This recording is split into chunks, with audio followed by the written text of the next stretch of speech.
श्री गणेशाय नमः। अनंत चतुर्दशी का व्रत भाद्रपद माह के शुक्ल पक्ष की चतुर्दशी तिथि के दिन रखा जाता है। इसे अनंत चौदस भी कहा जाता है। भगवान विष्णु और माता पार्वती की पूजा अर्चना करने के लिए यह तिथि विशेष उत्तम फलदायी बताई गई है। दरअसल यह तिथि मनोकामना पूर्ति करने वाली बताई गई है। इस दिन जो व्यक्ति सच्चे मन से पालनहार भगवान विष्णु और माँ लक्ष्मी की पूजा करते हैं उसकी सारी इच्छाएं पूरी हो जाती है। इस दिन गणेश उत्सव का समापन भी होता है और गणेश जी का विसर्जन किया जाता है। आइए जानते हैं कब मनाई जाएगी अनंत चतुर्दशी। साथ ही जाने अनंत चतुर्दशी का महत्व और पूजा का शुभ मुहूर्त और तिथि।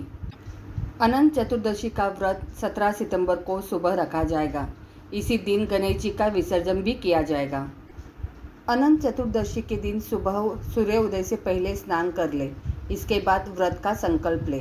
वैसे तो अनंत चतुर्दशी की पूजा किसी पवित्र नदी सरोवर के किनारे करने का विधान है। यदि आप किसी पवित्र नदी पर जा सकते हैं तो ठीक है, वरना आप चाहे तो अपने घर के मंदिर में भी पूजा अर्चना कर सकते हैं।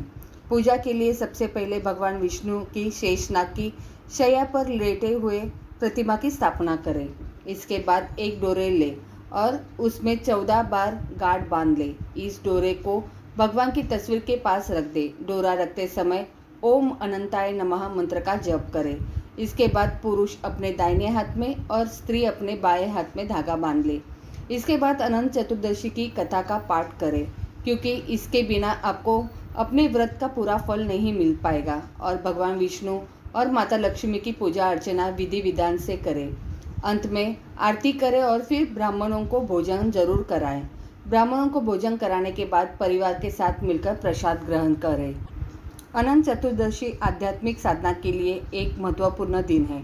शास्त्रों के अनुसार इस दिन अपनी पढ़ाई शुरू करने वाले छात्रों को अपने विषयों का गहन ज्ञान प्राप्त होता है। धन की चाह रखने वालों को समृद्धि प्राप्त होगी और ईश्वरीय निकटता की इच्छा रखने वाले भक्तों को अनंत ईश्वरीय उपस्थिति का आशीर्वाद मिलेगा। प्राचीन किंवदंतियों के अनुसार अपने वनवास के दौरान पांडवों ने द्रौपदी के साथ अपने कष्टों को दूर करने और अपने खोए हुए राज्य और समृद्धि को पुनः प्राप्त करने के लिए अनंत व्रत का पालन करने की सलाह दी थी।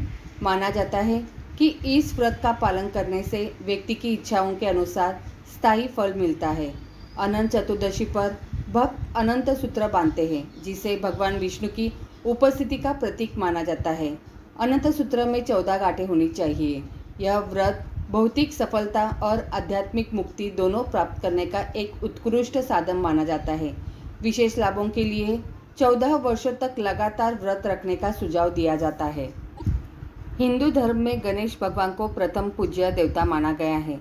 किसी भी नए कार्य की शुरुआत से पहले उनकी पूजा का विधान है। उनकी आराधना करने से जीवन में सुख समृद्धि का वास होता है। ऐसे में अनंत चतुर्दशी पर बप्पा की अर्चना से हर मनोकामना पूरी होती है। धार्मिक मान्यताओं के अनुसार बप्पा को विदाई देने से पहले पूरे परिवार के साथ उन्हें मोदक का भोग लगाना चाहिए। वही जिस धूमधाम से गणपति जी को लाया जाता है, ठीक वैसे ही नियमों के अनुसार उन्हें विदाई भी दी जाती है। इस दौरान कुछ खास बातों का ध्यान रखा जाता है, जिससे विसर्जन विधि के सफल होने की संभावना बढ़ जाती है। आइए जानते हैं अनंत चतुर्दशी की व्रत कथा के बारे में। एक बार महाराज युधिष्ठिर ने राजसूय यज्ञ किया। उस समय यज्ञ मंडप का निर्माण सुंदर तो था ही, अद्भुत भी था। वह यज्ञ मंडप इतना मनोरम था कि जल व थल की भिन्नता प्रतीत ही नहीं होती थी। जल में स्थल तथा स्थल में जल की भांति प्रतीत होती थी। बहुत सावधानी करने पर भी बहुत से व्यक्ति उस अद्भुत मंडप से धोखा खा चुके थे। एक बार कहीं से टहलते टहलते दुर्योधन भी उस यज्ञ मंडप में आ गया और एक तालाब को स्थल समझ में उसमें गिर गया। द्रौपदी ने यह देखकर अंधों की संतान अंधी कहकर उनका उपहास किया। इससे दुर्योधन चिढ़ गया। यह बात उसके हृदय में बाण समान लग गई। उसके मन में द्वेष उत्पन्न हो गया और उसने पांडवों से बदला लेने की ठान ली। उसके मस्तिष्क में उस अपमान का बदला लेने के लिए विचार उपजने लगे। उसने बदला लेने के लिए पांडवों को द्यूत क्रीड़ा में हराकर उस अपमान का बदला लेने की सोची। उसने पांडवों को जुए में पराजित कर दिया। पराजित होने पर प्रतिज्ञानुसार पांडवों को 12 वर्ष के लिए वनवास भोगना पड़ा। वन में रहते हुए पांडव अनेक कष्ट सहते रहे। एक दिन भगवान कृष्ण जब मिलने आए तब युधिष्ठिर ने उनसे अपना दुख कहा और दुख दूर करने का उपाय पूछा। तब श्री कृष्ण ने कहा, हे युधिष्ठिर, तुम विधि पूर्वक अनंत भगवान का व्रत करो। इससे तुम्हारा सारा संकट दूर हो जाएगा और तुम्हारा खोया हुआ राज्य पुनः प्राप्त हो जाएगा। इस संदर्भ में श्री कृष्ण ने उन्हें एक कथा सुनाई। प्राचीन काल में सुमंत नाम का एक नेक तपस्वी ब्राह्मण था। उसकी पत्नी का नाम दीक्षा था। उसकी एक परम सुंदरी धर्मपरायण तथा ज्योतिर्मयी कन्या थी जिसका नाम सुशीला था। सुशीला जब बड़ी हुई तो उसकी माता दीक्षा की मृत्यु हो गई।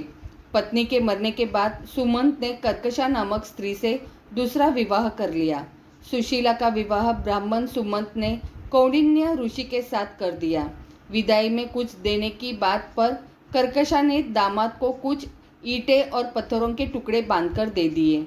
कौंडिन्य ऋषि दुखी हो अपनी पत्नी को लेकर अपने आश्रम की ओर चल दिए, परंतु रास्ते में ही रात हो गई। वे नदी तट पर संध्या करने लगे।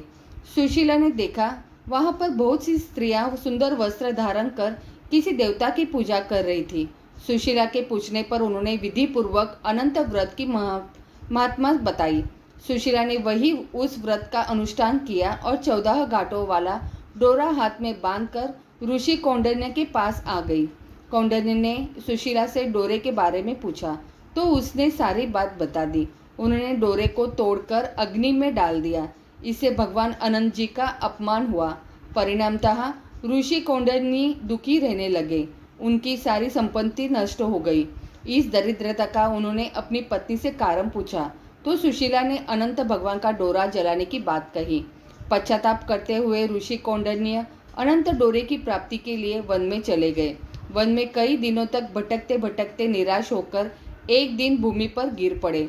तब अनंत भगवान प्रकट होकर बोले, हे कौंडिन्य, तुमने मेरा तिरस्कार किया था, उसी में तुम्हें अब इतना कष्ट भोगना पड़ा।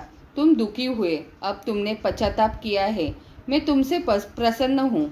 अब तुम घर जाकर विधि पूर्वक अनंत व्रत करो। 14 वर्ष पर्यंत व्रत करने से तुम्हारा दुख दूर हो जाएगा। तुम धन धान्य से संपन्न हो जाओगे। कौंडिन्य ने वैसा ही किया और उन्हें सारे क्लेशों से मुक्ति मिल गई। श्री कृष्ण की आज्ञा से युधिष्ठिर ने भी अनंत भगवान का व्रत किया, जिसके प्रभाव से पांडव महाभारत के युद्ध में विजयी हुए तथा चिरकाल तक राज्य करते रहे। अनंत यानी जिसके न आदि का पता है और न ही अंत का, अर्थात वे स्वयं श्री हरि यानी भगवान विष्णु है। अनंत चतुर्दशी का व्रत भगवान विष्णु को समर्पित है। अनंत चतुर्दशी पर व्रत रखने, पूजा करने और अनंत सूत्र बांधने से सुख सौभाग्य की प्राप्ति होती है और दुखों का नाश होता है। शास्त्रों के अनुसार अनंत चतुर्दशी व्रत के उद्यापन में घर में विधिवत पूजा पाठ के साथ ही हवन किया जाता है। पूजा, हवन और अन्य मांगलिक कार्यों के बाद अनंत चतुर्दशी व्रत का उद्यापन करने वाले पुरुष या महिलाओं को अपने घर पर 14 व्रतधारी लोगों को भोजन करवाना चाहिए। इसके बाद ही यह उद्यापन पूरा होता है। यह था अनंत चतुर्दशी का महत्व। तो प्रेम से बोलो राधे राधे।